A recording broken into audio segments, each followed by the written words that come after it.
I'm Charlie, and this is Munching Around Milwaukee.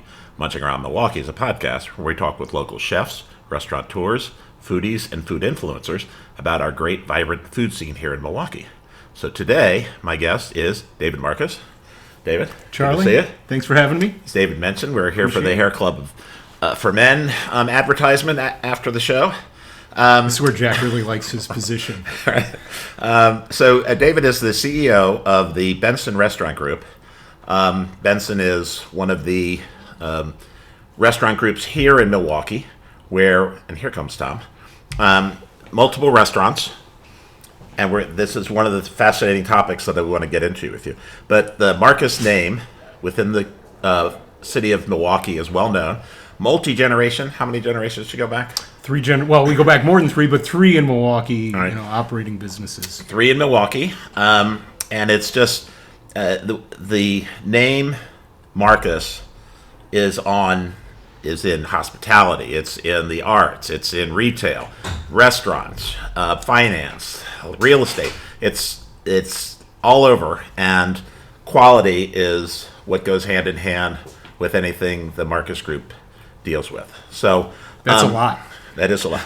So it is Munching Around Milwaukee, and David does own 6 different restaurants here in the city. So he did bring just a little bit to. I tried to bring a sample, from the different places, right, give you a sense of the different things. So what do we have here? So this is our spring salad over at Edison.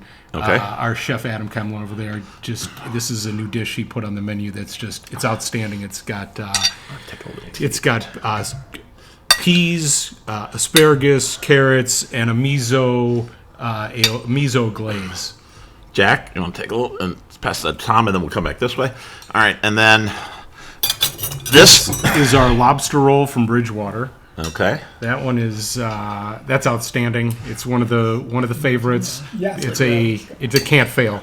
So we'll cut that up. Yeah, we're gonna cut that. Sounds and here. Good. Okay, so this is our Ahi Tuna Sandwich at Edison. It's yellowtail ahi. It's outstanding. I think you're gonna love this. All right. And then grab the meatball. This is Nana's Meatballs. So Nana's Meatballs are one of the only dishes that I put on any of our menus anywhere. And I'm sheepish to tell our chefs what to do. We have really talented chefs at different restaurants. So I never want to say, hey, you got to put... the surest way to see an item not get on a menu is to tell them they should put it on the menu. Right. So, Edison had opened, and I had mentioned I think this would make a great appetizer dish. It is actually my Nana's Meatballs. We've eaten them my whole life. And Alex Sazma, who's our executive chef, said, hey, we should put this on the menu. And so we've been running this ever since then, and it's a crowd favorite, and I love it because it represents just something my Nana used to make for us, and it's just a great comfort. Tom, dish. you want some ahi tuna, or do you want? I know you want the lobster roll. Have some of both. Yeah. Try everything. All right. So let's cut these also up. from Blue Bat. That's right. Tequileria, we have margaritas. Grazie. Oh, that's just gracias. I'm sorry. I'm in my Italian mode. There's probably some Italian here on the table. So yes, it all works. All right. So while we're perusing and take one, putting out. So please, David, what I'd like you to do, if this is possible, is give me a short bio. That's where if it's possible. I'm not sure you can put your early life into a short synopsis. Okay. I can. So, and then leading up to getting into business with the family. Yeah, so I grew up in Milwaukee. I was born and raised, and I grew up at a time when Milwaukee was a recovering manufacturing industrial belt city. And very conservative approach to life. I think it almost self-apologetic behavior as Milwaukeeans who've been here for a long time. We don't want to boast too much. It's an amazing place, and I think we do a lot of amazing things. Remember that big knife. Yeah, and we tend not to brag about what we do. Right. So I went to undergrad in Boston University, and I came back. BU? Yep, BU. And in between undergraduate and graduate school, when I went to Madison, I was in Chicago, and I was a bartender Steak that for a Lobster Let Us Roll. Entertain You restaurant. The little piece. Let Us Entertain You is a restaurant group in Chicago that operates, I think, 45 restaurants now, all different concepts. So a lot what we were talking about, where I think they were one of the first real sophisticated groups in the country to operate multi-unit operations, but all the different units were different concepts. And what I learned as a bartender there, which I would say was probably one of my favorite jobs, I worked hard. You had a lot of physical tasks. Every day I would, thank you. Every day I would come home with money in my pocket. I'd have more fun hanging out with people after work. I'd meet people at work. I had a great sense of accomplishment, but I really gained a respect for how operations work. Lettuce was really good about running back of the house and front of the house in a very systematic way. And if you're going to be in the restaurant business and you want to be great, you have to make things from scratch every day. And so to do that, you have to have strong systems, or you have to have the same people stay there forever. And in the restaurant business, you have a lot of turnover, so having strong systems is really key. So I learned from my time there that was just something that was real important, but I was not planning on getting into the restaurant business at that point. Right. I went to grad school after that in Madison. I got went to the real estate program and got a finance minor, and I moved down to Florida, and I started selling hotel systems, property management hotel systems. And right at the same time, the internet was happening, and I ended up leaving that company and starting an internet provider, like Exec PC would have been in Milwaukee. And this is before the phone companies were selling internet. I started, we had thousands of customers. And fast forward a couple years later, the phone companies who hadn't been selling internet started selling it, and they were bundling it with TV and phone. Right. And the way I described it, it's like playing basketball with your older sibling when you're 6 and they're 9. You can't win. Right. You don't understand why, but you can't win. There's just that would be an uphill battle. So sold that business, and right around that time, my mom had passed away. We said, you know what? Let's move back to Milwaukee. We had 2 young girls in Milwaukee. It was, growing up, it was be home before it's dark. Right. In Florida, it's like don't go beyond the gate. It's just, I grew up with a much more down-to-earth, wholesome environment. And so we moved our 2 daughters back here. And at that point, I said, you know what? We were better at what we did with the technology, and customers loved us. And it bothered me that we were not able to maintain a long-term relationship with our customers. So I said, you know what? I love the restaurant business. I, have grown up with Big Boy in my life and KFC. Different kinds of restaurant operations, but in our hotels, I grew up going to the English room. And so I just spent my life in hospitality. And I felt like, I look at the Carl Kopps of the world and Kopp's General Restaurant or Elsa's, and, Kopp's is a great example. You can open a McDonald's and sell something for 99 cents across the street, but if you love Kopp's and you love the burgers and the custard, none of that matters. Your loyalty will stay with them, and if you look at the loyalty he has had throughout the years, it's tremendous. And so my goal was, hey, I want to be in a business where I can work harder and maintain long-term relationships with our customer. And so to me, if you can work as a restaurant to provide great hospitality, find items that live in people's hearts, you can maintain a long-term business and opportunity. So, well, it's the journey that you took is interesting because you were all over the place doing different things until you found what you liked and were good at and had a passion for. So that's ends up in the restaurant business. I mean, you're part of a lot of the stuff that goes on with Marcus, but since this is a food show, we're going to talk about food. And it's the thing I love the most. Right. It really is. It's where I like to spend my time. Me too. So let's talk about restaurants, the restaurant groups, and then we'll talk about the Benson ones. So as I told you the other day as we were talking, I'm fascinated by, especially in Milwaukee, there are multiple restaurant groups with multiple locations of different cuisines, genres, you name it. It's not a cookie cutter. We're gonna put one here and then another here and then put one in the mall, put one over here. No, it's that Benson has 6 different places. Bartolotta was probably in Milwaukee the originator of how They this. were. I believe they were, yeah. Yeah, so they've got 10, 12 restaurants now. Lowlands they're similar, but they're all different. Black Shoe Hospitality. I mean, you name 3 or 4 that are like that. So you had an interesting theory on why this has taken place in Milwaukee. I'm glad we've got a real estate expert here who can back me up. But what I'd say is that Milwaukee, if you were going to do a franchise restaurant and you looked at the ones that are around the country and you find one and you go and talk to them, they'll give you a list of the cities they're targeting that they want to grow in. And Milwaukee, if you just are doing the numbers, is not at the top of the list. It's not the highest density. It's in the Midwest. There's a number of factors. It's not Chicago. So, companies are checking off the boxes that they're, restaurant business is risky, and so they are finding the spots where you have the least amount of risk and the highest amount of opportunity. Right. And so that's left Milwaukee historically. Suburbs get a little more attention, but downtown Milwaukee has just been an underdeveloped city in terms of national brands. Right.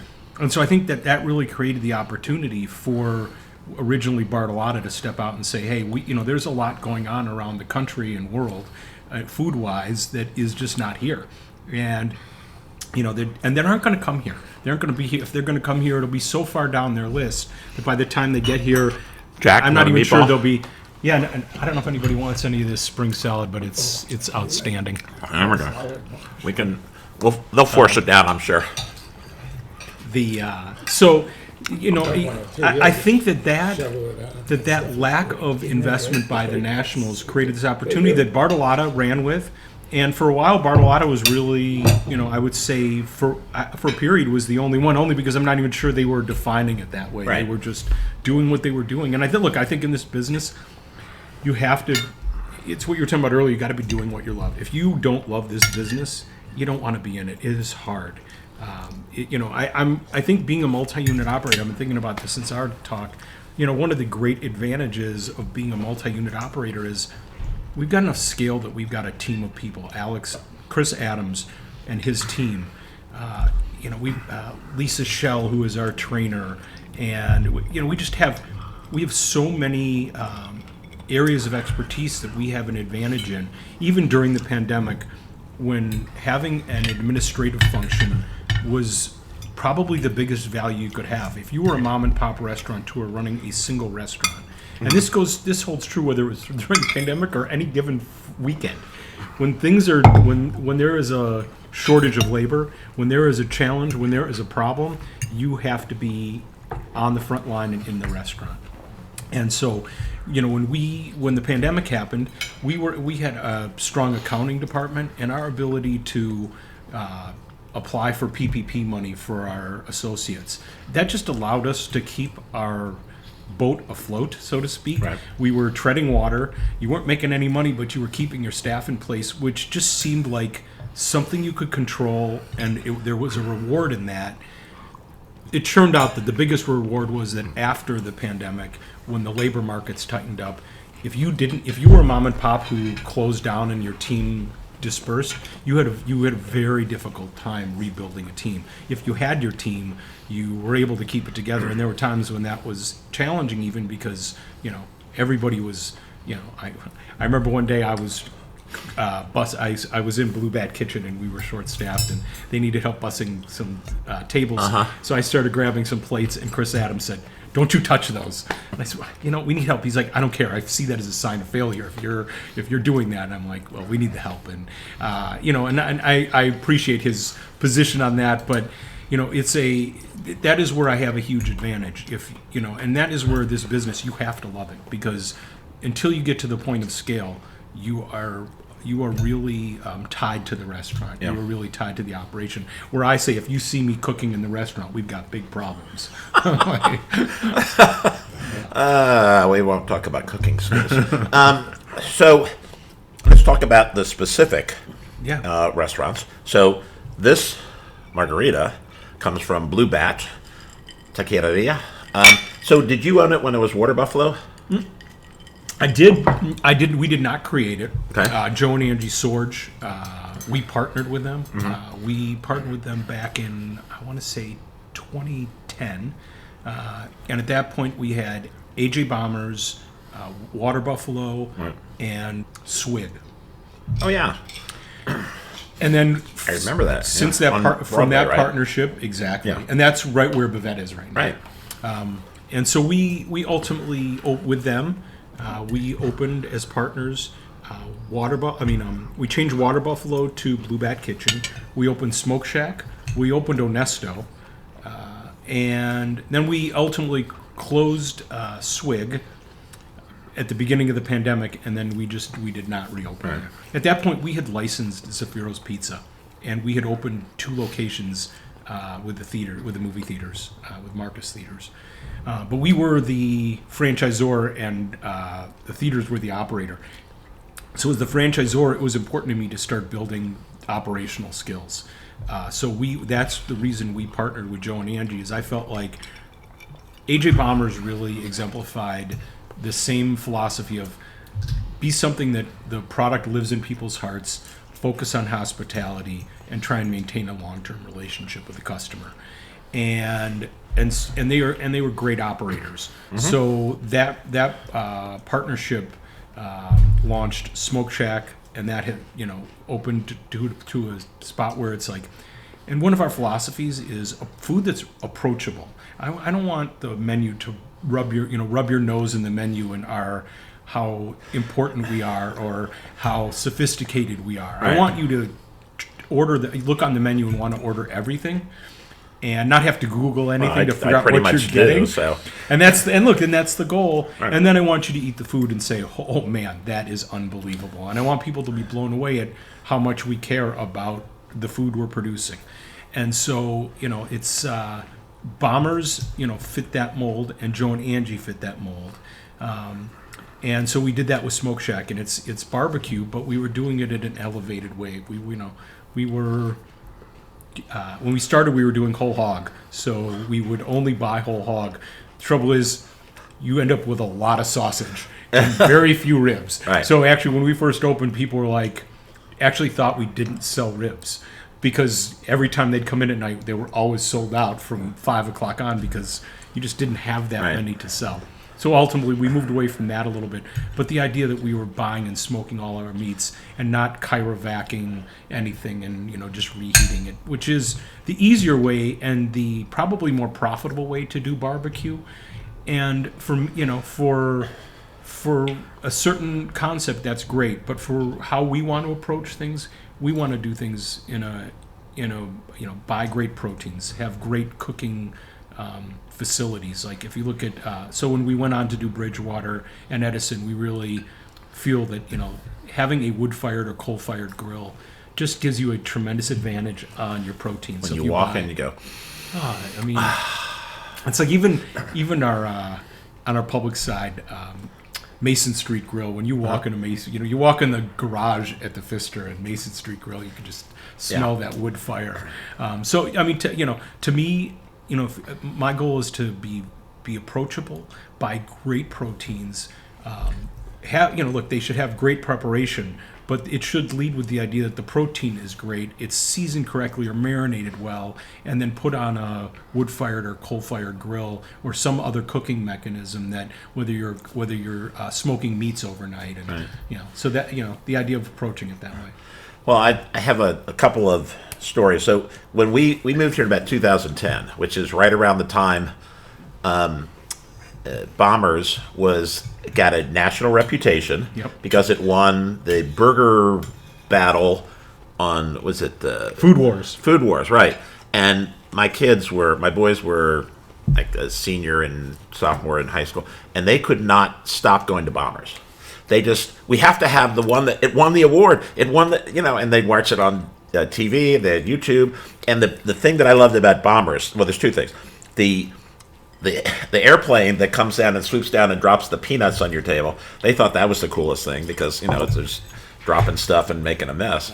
But and this goes to Milwaukee and probably Wisconsin, but the way the Bloody Marys are prepared in Wisconsin, I should say there's a lot of interesting garnish that goes into the. Did I say that better? Yeah, a lot of interesting garnish. So in a lot of places, strips of bacon, cheese sticks, Brussels sprouts, mozzarella balls. I mean, if you look at the pickles. battle between AJ Bombers and Sobelman's, Yeah. which was a burger battle, and they were the ones that we competed against. Right. But if it gets translated into the Bloody Marys, and now if you look at Sobelman's, they serve you a half a chicken that hangs on the side of your Well, Bloody that's what I was Mary. going to get to. That at Bombers, that you you have all this stuff plus a quarter cheeseburger in the So Exactly. so Yeah, it's that my aunt, who my actually was my wife's aunt, who was probably in her 90s at the time. Anytime she came to town, she wanted to let's go to that place that puts the cheeseburger in the Bloody Mary because I don't have to order lunch then. 'Cause Oh, the thing that was great about that when you mentioned the bombs at AJ Bombers, all of that stuff, and it was really envisioned by there was Flux Design as an industrial design firm where all the guys who ran that business attended my ad, and they were all incredibly talented wood and metalworking industrial artists, and they came and the idea was to have something where you can deliver food to the tables. And Jeremy Shamwitz said, "Hey, why don't we have like bombs that are on tracks, and they'll drop, peanut deliveries to the tables." And so it was born, and they built all of those things by hand in the Flux factory that they had at the time. It's amazing to see, and the number of restaurants and design that have been touched by industrial designers that have spawned from Myad is impressive, and I don't know that our city appreciates that. Well, I had no idea that my ad had anything to do with that, but now you say it, makes so much sense. And I told you this story, and I'll repeat it. At Smoke Shack, neighbor on Brouight, that's on Milwaukee Street, about 4 or 5 blocks from here. We had a luau last year, which Tom certainly remembers. We had a whole pig that we had to cut it. It was half of it was this big. We had one half here, one half there, but we didn't. We needed some barbecue sauce, and somebody said, "Well, I'll make some." And I said, "Well, let me run down to Smoke Shack and see if they could help us out." And they were kind enough to not only help us out, but they provided 6 different types, I think, however many barbecue sauces there are. They had them in squirt bottles, ready for us to go. And I said, "What do we owe you?" And they said, "You guys are in the neighborhood, got you covered." And I said, "Okay." And as we put a big sign up here that says barbecue sauces compliments the Smoke Shack, people were saying, "Wow, okay, we got to get down there." So look, I'm proud to hear that because it's how we work very hard in training and sharing my philosophy in the business of the idea that caring is a huge piece of what we do, and the servers control. Look, our business is literally nothing but empty buildings without the people. Your food is prepared from the ground up every day by people who are trained and who hopefully care, and I know they do because I've spent a lot of times in the properties and I see how hard Tom's they a work mashed and potato. I see how much they care. And so to me, to see that translate, and we talked, the Unreasonable Hospitality is a book that really gives examples of, there is a Michelin restaurant in New York, 11 Madison Park, I think it's called, and there's a story about how there was a table of people, and they were enjoying a very expensive meal. And one of the servers overheard the table saying that the one thing they didn't do while they were in New York was grab a street dog from one of the vendors, and they'd kind of regretted that. And so that in back of the house, they were just talking about it. And so someone ran out and got a street dog. They put it on a nice plate and they cut it up and they served it to them at the end of their towards the end of their meal. And they were blown away by that, so much so that they tell that story, and it's just an example of, if you can just take the time to show that you really do care about people. There is so much apathy in this world that it stands out, and people and you're rewarded for it, and so to me it's just it makes the business worth it because it is hard. So I think you're paid partially in cash and partially in love. Whether people love the food or the hospitality or the experience, you have to be willing to accept both of those as payment because it's not all coming in cash. Sure. So the two other places, the most recent ones, Yeah. Bridgewater and the Edison. So let's talk about the Edison first, because the Edison replaced a national chain, Yeah. Wahlburgers, which was Mark Wahlberg's burger joint. Yeah. And they're all over the east side. It's a franchise operation. And so it went. It's right down on Broadway, not too far from here, maybe 3-4 blocks. I never, ever went in the place. Never thought about it. Walked past it a million times, and I don't know why, except I could go across the street and get a burger at the Wicked Hop for $5 less, or go into the public market and get something deep. And it just never struck me. But now the Edison has come in the same space, and last time I was there, they said, no, we don't have any tables. And I said, do you think you could sneak us in? So they figured out a way to get us in. But so you guys are crowded. You guys are the Edison, because of service, quality, and just the way that where it is in our neighborhood, it's doing very well. So that goes back to the point. And because you have all of these really high quality local operators, you have so many great choices for smash burgers and Right. and if, by the way, if you want a national, I think one of their biggest mistakes is they aren't from this area. And a block away they had a Shake Shack, and so you're basically getting the lesser version of a Shake Shack burger in a sit down environment that was just uninspired, unfortunately. Wahlburgers was there. Our office happens to be across the street above Anthropology. And so I'm sitting there and I'm looking out over Wahlburgers, months after they open, and they're just not getting the traffic that Right. you'd expect. And I call our operator in there and into my office and I say, that's our next location. And so it took about a year and a half. He started contacting Hy-Vee, which is a grocery store chain that operated that. Oh, it did. I didn't know that. Yep. Okay. Yep. They were putting them in their grocery stores, and they ultimately. I'm sorry, but I'm having the That's how I know the lobster he's roll. fighting for it. He contacted them, and he kept saying, hey, we're interested in taking over the space, and they wanted us to buy them out. We said, look, we're not gonna spend the money you spent to buy you out. And ultimately, we struck a deal with them, and we got to operating. And it's that area. I feel like it's the best neighborhood in town. It's where we are. It's our where we it's live. the one work, live, and play neighborhood in town that I feel like has all elements that you'd want to see in a neighborhood. We have a lot of great places in town, but I feel like this is one place that has it all. And I love the quality of life down here. Yeah. And so that location for us was great.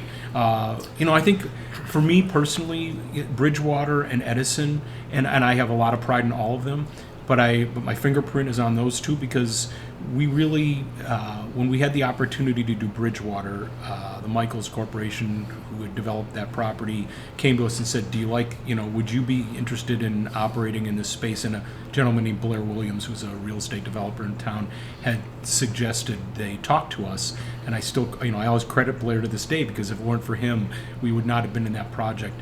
And right at that time, it was a little bit after we had separated from Joe and Angie, and I really let my operators be operator.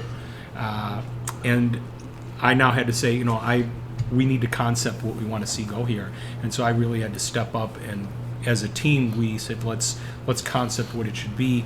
And what I said to Michael's Corporation was, it needs to be something that is a great destination, but not only a special occasion destination. Right. It's got to be a place that is so approachable that people will come multiple times, once a month, a couple times a month, a couple times a year, more than just once a year.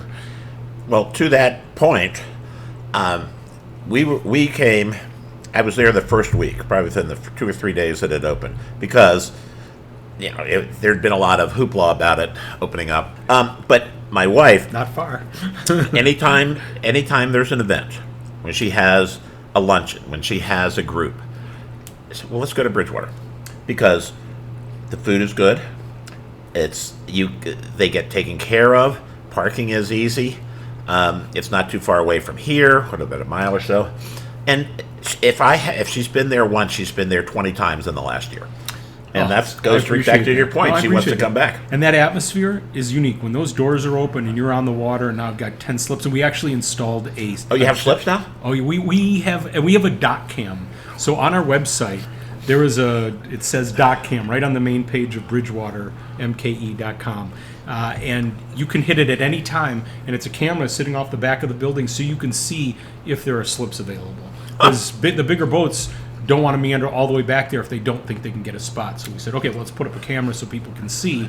And so now that's on there. And yeah, so that's a great thing. But when those doors are open and the music's playing, there's no place like it in town. It's just, and I'm so proud of what we've done there. But, I think the thing that's great is it was fun to step up.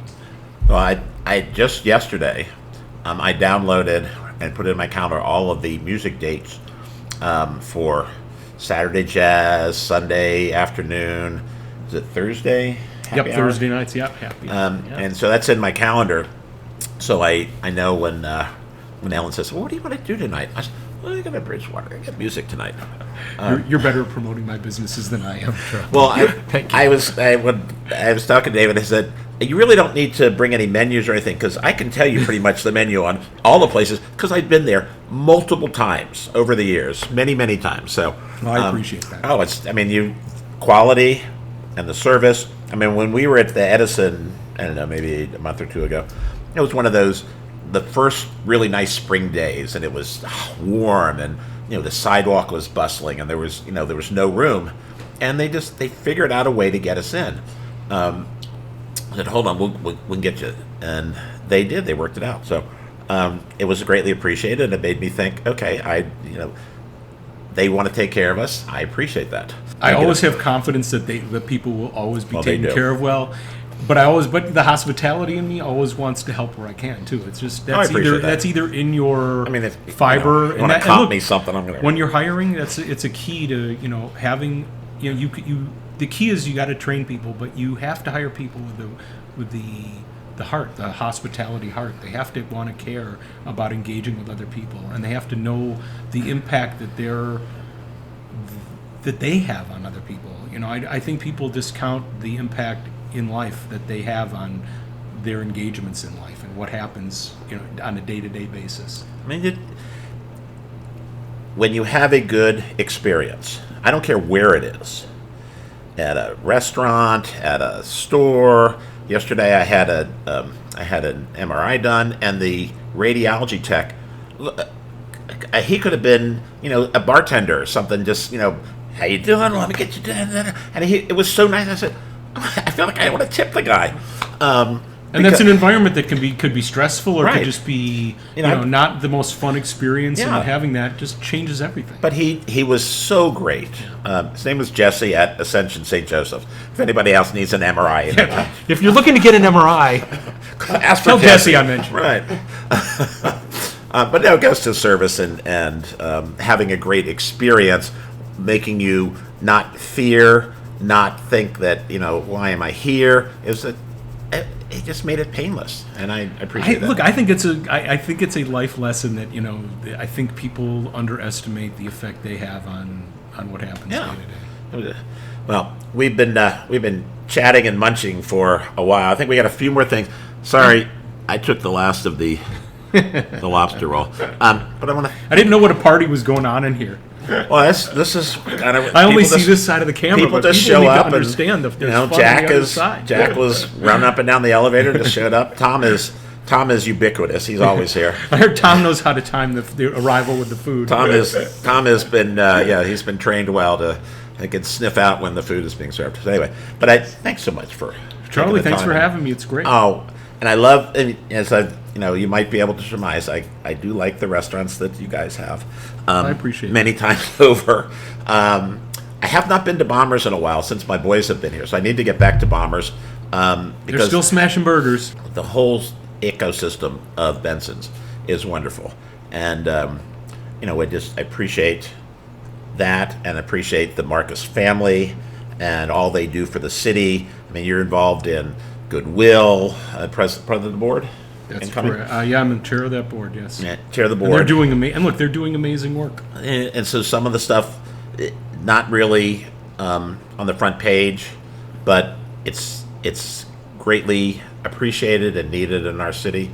As much as we like to tout the restaurant scene and all the great things, we're still a pretty poor city, and for people to work on issues that affect people who are having problems in their day-to-day, it speaks volumes. Well, I appreciate that, but I feel fortunate to live in a city and have the opportunity to make a difference, and I encourage everybody.